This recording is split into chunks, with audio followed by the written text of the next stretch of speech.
Friends, welcome to my channel. வாங்க இந்த திராட்சை பழத்த வச்சு நம்ம ஜாம் பண்ண போறோம் இன்னைக்கு. 1/2 கிலோ திராட்சை பழம் வாங்கியிருக்கேன். இத நல்லா 2, 3 தண்ணி வச்சு கழுவி எடுத்து வச்சுக்கோங்க. இது விதைகள் இல்லாத திராட்சை பழம் நான் வாங்கியிருக்கேன். நீங்க விதைகள் இருக்கிறத வாங்குனாலும் சரி, ஒண்ணும் பிரச்சனை இல்ல. இத நம்ம மிக்ஸி ஜார்ல சேர்த்து இந்த ஜூஸ் எடுத்துக்கலாம் பாருங்க.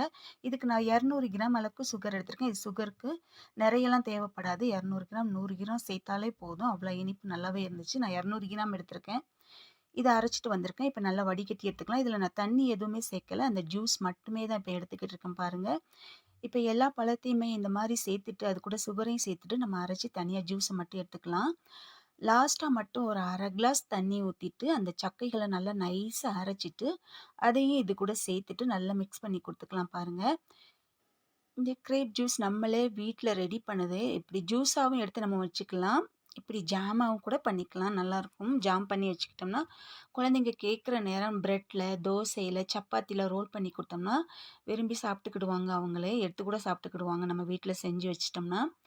இப்ப பாருங்க இது 1/2 கிளாஸ் மட்டும் சேர்த்து அரைச்சிட்டு, அதையும் இது கூட கொஞ்சம் வடிகட்டி எடுத்துட்டு, திரும்ப லாஸ்ட்டா மட்டும் கொஞ்சமா தண்ணி சேர்த்து அரைச்சு, அது இப்படியே இது கூட ஊத்திருவேன் நான். ஏன்னா, அந்த சக்கைகள்லாம் நல்லா நைஸா அரைஞ்சிரும். அதனால ஒண்ணும் பிரச்சனை இல்ல பாருங்க. இது எல்லாத்தையுமே இப்ப சேர்த்தாச்சு. இது கூட நெய்யோ, வேற எதுவுமே நம்ம சேர்க்க வேண்டாம். எந்த எசன்ஸுமே சேர்க்க வேண்டாம். ஃப்ரெஷ்ஷா கிடைக்கும் நமக்கு. கடைகள் வாங்குறது கூட கொஞ்சம் பயமா இருக்கும். கெமிக்கல் எதுவும் சேர்ப்பாங்களோன்ட்டு.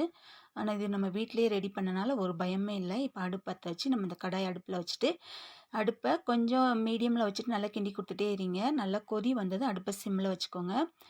இப்ப நல்லா கொதி வர ஆரம்பிச்சிருக்கு. இப்ப நான் அடுப்ப சிம்ல வச்சுட்டு நல்லா கிண்டி குடுத்துட்டே இருக்கேன் பாருங்க. இது நல்லா நல்லா வத்தி வரும் நமக்கு கொஞ்சம். பாருங்க நல்லா பொங்கி பொங்கி வரையில அடுப்ப நல்லா சிம்ல வச்சுக்கோங்க. ஏன்னா பொங்கி வடிஞ்சிடக்கூடாது. இப்ப இது கூட சேர்க்கிறதுக்கு 1 டீஸ்பூன் அளவு மட்டும் நான் கார்ன்ஃப்ளவர் மாவு எடுத்திருக்கேன். அத 2 டீஸ்பூன் அளவு தண்ணி சேர்த்து நல்லா மிக்ஸ் பண்ணிக்கோங்க. ரொம்பலாம் சேர்த்துறாதீங்க. சேர்த்தா அல்வா மாதிரி ஆயிரும் உங்களுக்கு. கொஞ்சமா 1 டீஸ்பூன் அளவு மட்டும் சேர்த்துக்கோங்க. இப்ப பாருங்க நல்லா கண்ணாடி பதமா நல்லா கட்டித்தன்மையா கொஞ்சம் ஆயிருக்கு. இப்ப இது கூட நம்ம கலக்கி வச்சிருக்க கார்ன்ஃப்ளவர் மாவையும் இது கூட சேர்த்து நல்லா மிக்ஸ் பண்ணி குடுத்துக்கலாம். சீக்கிரம் இன்னும் கொஞ்சம் நேரத்தில கட்டியாயிரும் நல்லா. நம்ம எடுத்து சாப்பிடுற அளவுக்கு ஆயிரும். பாருங்க நல்லா மிக்ஸ் பண்ணி குடுத்துக்கிட்டே இருக்கேன். இது கூட ஒரு பிஞ்ச் அளவு மட்டும் உப்பு சேர்த்துக்கோங்க. இன்னும் டேஸ்ட்டு நல்லா கூட்டி குடுக்கும். அதனால தான். பாருங்க சூப்பரா நல்லா பொங்கி பொங்கி வந்துட்டு, இப்போ நல்லா கொதி வந்து கொஞ்சம் நல்லா கட்டியாயிட்டு. முக்காவாசி ஆயிடுச்சு. பாருங்க இப்போ நல்லா ஃபுல்லாவே கட்டியாயிடுச்சு பாருங்க. இது நான் பண்றதுக்கு 1/2 மணி நேரத்துக்கு மேல ஆயிருக்கு. சிம்ல வச்சே பண்ணிக்கோங்க. இப்போ நல்லா கட்டியாயிடுச்சு. இப்போ நம்ம இறக்கிடலாம் பாருங்க.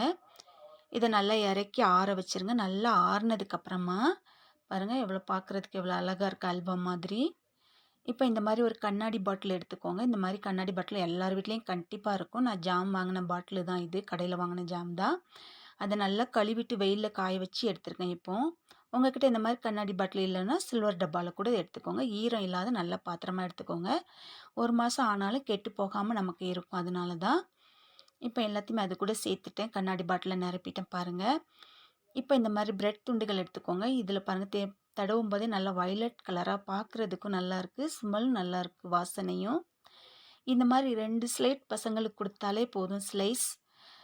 காலையில சாப்பிட்டு போயிருவாங்க. வயிறு நல்லா ஃபுல் ஆயிரும் நமக்கு பிரெட் சாப்பிட்டுட்டு குழந்தைங்க போனாங்கன்னா. பாருங்க சூப்பரான ஜாம் ரெடி ஆயிடுச்சு. நம்ம வீட்டிலேயே ரெடி பண்ணியாச்சு. இந்த வீடியோ உங்களுக்கு பிடிச்சிருந்தா லைக் பண்ணுங்க, ஷேர் பண்ணுங்க, சப்ஸ்கிரைப் பண்ணுங்க. பெல் ஐக்கான டச் பண்ணுங்க. அதில ஆல்ன்னு வரும். அப்பதான் என்னோட வீடியோக்கெல்லாம் உங்களுக்கு நோட்டிஃபிகேஷனா கிடைக்கும். Okay bye. Thank you.